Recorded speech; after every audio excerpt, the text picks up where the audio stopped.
दास महाराज की जय। और अपन माध्यमिक शिक्षा बोर्ड का जो ब्लूप्रिंट है उसके अकॉर्डिंग पढ़ रहे हैं। 10th के अंदर जो 1 से लगाकर 10 तक के सवाल, 1 से लगाकर 10 नंबर तक जो सवाल आएंगे एक एक नंबर के, उन सवालों को देख रहे हैं। तो इसी सिलसिले में अपन सवालों को शुरू करते हैं। पहला सवाल हमेशा वैदिक गणित के अंदर से ही आएगा और मैं सवाल लिखता हूँ 23 का संकलन वैकलन विधि से, संकलन वैकलन विधि से वर्ग ज्ञात करो।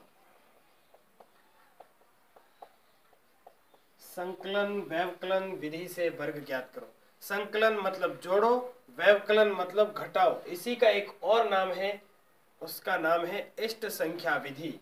तो 23 का अगर संकलन वैकलन विधि से वर्ग ज्ञात करना है तो अपन लिखेंगे 23 का स्क्वायर इज इक्वल टू, पहले क्या करना है, जोड़ना है। तो 23 के साथ में, मतलब इसको इष्ट संख्या विधि 23 का ऐसा कुछ ऐसा करो कि शून्य वाली संख्या प्राप्त हो जाए। 23 के अंदर कितने जोड़ेंगे, जोड़े तो मतलब 7 जोड़ने पड़ेंगे तब 30 आएंगे, लेकिन 3 घटाते हैं तो 20 आ जाते हैं ना। एक बार जो संख्या जोड़ी जाएगी वही संख्या अपन घटाएंगे भी। तो मैं 23 के साथ में 3 जोड़ूंगा और 23 के साथ में 3 घटाऊंगा। यहाँ देखिए एक चीज अपने पास आएगी कि या तो तुम 23 प्लस छोटी संख्या लेनी है, 5 से छोटी संख्या लेनी है, उसके साथ क्या जोड़े कि घटाए और अपने को शून्य वाली संख्या। इसी को ऐसे भी कर सकते हैं अपन, 23 प्लस 7 और 23 माइनस 7, ऐसे भी कर सकते हैं, ध्यान रहे। और प्लस आ जाएगा इष्ट संख्या का स्क्वायर। इष्ट संख्या कौन सी अपनी 3 है ना, 3 का कर देंगे स्क्वायर, या फिर ऐसे करो तो 7 का कर देंगे स्क्वायर। मतलब एक ऐसी संख्या जोड़नी और घटानी है कि अपने को शून्य वाली संख्या प्राप्त हो सके। तो इस सवाल को आगे करते हैं अपन। 23 प्लस 3 कितने हो जाएंगे, 26 इंटू ब्रैकेट खुलेगा, इंटू मल्टीप्लिकेशन का निशान लग जाएगा। 23 माइनस 3, तो 23 माइनस 3 हो जाएंगे अपने पास 20, प्लस 3 का स्क्वायर आ जाएगा 9। 26 गुणी 20 कितने हो जाएंगे, 500, और 20 प्लस 9, अतः अपने पास कितना आ जाएगा इसका वर्ग, 529। इस प्रकार से अपने को पहला सवाल संकलन वैकलन विधि से सॉल्व करना है। इसी के अंदर जो दूसरा सवाल रहेगा वो कुछ इस तरह से रहेगा वैदिक गणित से कि 1/x plus 2 plus 1/x plus 3 बराबर 1/x plus 4 plus 1/x plus 1। जब हर अंश समान हो और हरों का योग भी समान हो तो उस समय अपन हरों के योग के बराबर में 0 रखेंगे। हरों का योग देखो, यहाँ x प्लस 2 x प्लस 3 कितने हो रहे हैं, 2x प्लस 5, x कितने हो गए 2x, और 2 और 3 कितने हो जाएंगे 5। इधर वाला देखो x कितने हो रहे हैं 2x, 4 और 1 कितने हो जाएंगे 5, 2x प्लस 5 दोनों ही तरफ हो रहे हैं। अतः हरों के योग के बराबर लिखेंगे अपन, हरों के योग के बराबर शून्य रखने पर, शून्य रखने पर, तो हरों का योग क्या हो रहा है अपने पास, 2x plus 5 is equal to 0, और 2x इज इक्वल टू कितने आ जाएंगे अपने पास, माइनस के 5, और x इज इक्वल टू होगा -5/2, मतलब 2 का ट्रांसफर करेंगे तो भाग में बदल जाएंगे, और यही रहेगा अपने पास इसका आंसर, मतलब x का मान यही निकलने वाला है। तो अब अपन बढ़ते हैं नेक्स्ट सवाल की तरफ। और नेक्स्ट सवाल कुछ इस तरह से है कि sign square 60 into cot square 60 का मान ज्ञात करना है अपने को। तो मान कैसे ज्ञात करेंगे, साइन 60 का मान लिखेंगे, और साइन 60 का मान होता है √3/2, इसका क्या कर देंगे अपन, स्क्वायर इंटू कोट स्क्वायर 60।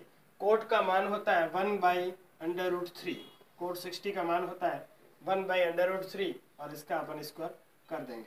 अब इसी को आगे जब अपन सॉल्व करेंगे तो 3, जब √3 का स्क्वायर करेंगे तो कितना आएंगे अपने पास 3, और बट्टे में 2 का स्क्वायर करेंगे तो 4, इंटू 1 का स्क्वायर 1 ही रहेगा, और √3 का स्क्वायर करेंगे तो आ जाएंगे अपने पास 3।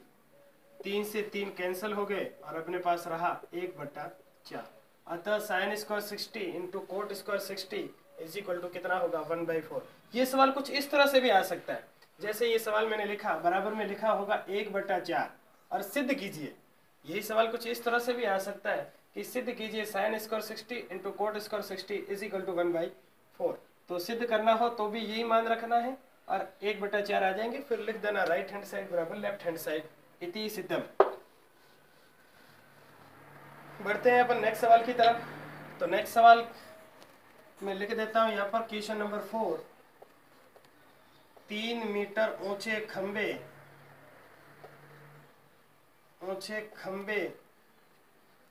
का आधार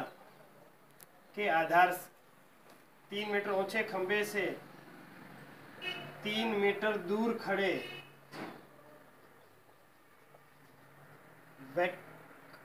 3 मीटर दूर खड़ा व्यक्ति खंबे के शीर्ष को देखता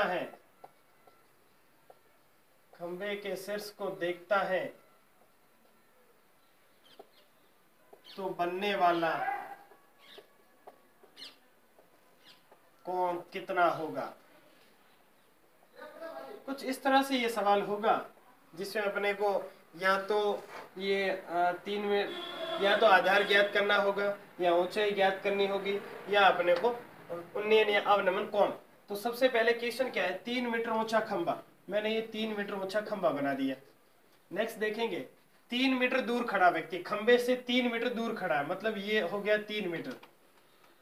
3 मीटर दूर खड़ा व्यक्ति ये खंबे के शीर्ष को देखता है, मतलब यहाँ व्यक्ति जो खड़ा है वो इस शीर्ष को देखता है, तो बनने वाला कोण कितना होगा। यहाँ से जो कोण बनेगा वो कोण कितने डिग्री का होगा, तो कितने डिग्री का होगा, तो उसके लिए अपन क्या करेंगे, अपने पास क्या चीज है, लंब और आधार है, तो लिखेंगे लंब दिया हुआ अपने पास, और लंब कितना दिया हुआ है 3 मीटर, और अपने पास दिया हुआ आधार भी दिया हुआ है 3 मीटर।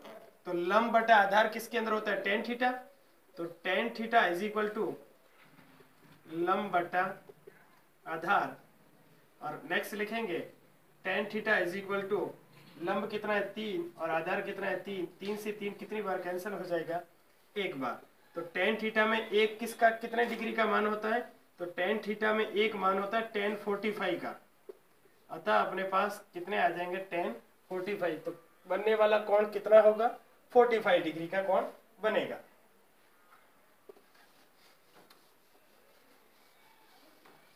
अब कुछ एक और छोटे छोटे सवालों को देखते हैं। इन सवालों को देखिए, कुछ ऐसे सवाल आएंगे कुछ एक कि किसी दिए हुए आधार के एक ही और अंतरित होने वाले समकोण के शीर्षों का जो बिंदुपथ होगा वो क्या होगा, तो आधार के जो समानांतर शीर्ष हैं वो बिंदुओं को मिलाने वाली रेखा ही इसका बिंदुपथ होगा। ये नॉर्मल से छोटे छोटे सवाल है, इसमें कोई बोर्ड पे करवाने जैसे ऐसे नहीं है। नेक्स्ट 6वां 7वां ये सवाल दोनों ही ऐसे ही सवाल आएंगे। 7वां सवाल होगा वो होगा, जैसे मैं एक एग्जाम्पल के तौर पर बता रहा हूँ, मैं ये नहीं कह रहा हूँ कि यही होगा। वृत्त पर स्थित किसी बिंदु से खींची गई कोई रेखा त्रिज्या पर लंब हो तो उसे क्या कहेंगे। जैसे मैंने ये वृत्त है, वृत्त पर कोई रेखा खींची और त्रिज्या पर लंब है, तो उस रेखा को क्या कहेंगे अपन, स्पर्श रेखा। बस ये नाम याद रखना है कि त्रिज्या पर लंब है तो उस रेखा को अपन स्पर्श रेखा कहेंगे। उसके बाद एक प्रायिकता वाला सवाल कुछ इस तरह से आएगा कि एक सिक्के को 2 बार उछाला जाता है, एक सिक्के को 2 बार उछाला जाता है, 2 बार उछाला जाता है, तो चित्त आने की क्या प्रायिकता रहेगी। दोनों ही बार, हाँ मैं यहाँ लिख देता हूं, तो दोनों बार चित्त आने की क्या प्रायिकता रहेगी। तो सवाल कुछ इस तरह से सॉल्यूशन करेंगे। सबसे पहले देखेंगे कुल परिणाम।